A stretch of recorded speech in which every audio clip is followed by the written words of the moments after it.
An Hawaiian Gun Rack it's kind of a funny term. A Hawaiian gun is actually a type of surfboard that was developed back in the 60s to ride big waves. And it's turned into a type of skateboard as well. So I lucked out when I came up with the term Hawaiian Gun Rack and realized that, not intending to be clever, but it sounded pretty cool.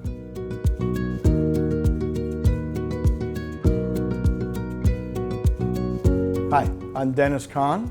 I'm the president, or otherwise known as the Big Kahuna, at Hawaiian Gun Rack. The inspiration behind Hawaiian Gun Rack, I'm a surfer and I was looking for a product to be able to put my board in my apartment. And I got tired of stubbing my toe all the time and I didn't want to ding the board up. So I went out looking and I couldn't find anything that was actually nice and stylish.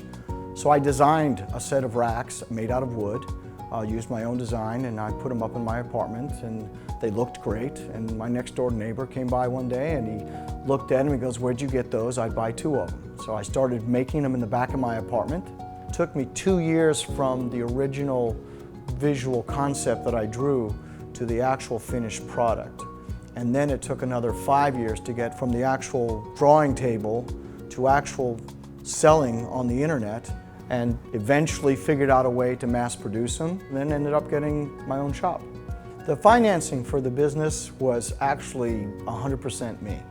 And it was kind of stages. I started out with $5,000 and I had a lot of luck.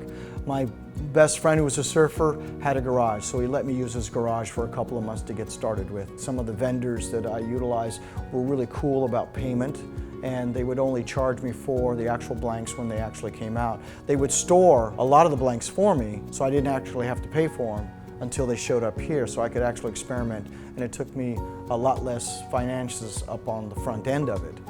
I had no business training whatsoever. I was a bartender and an actor when I was younger, and when I designed this thing in my head, I was like, oh, this would be funny, why don't I do something with it?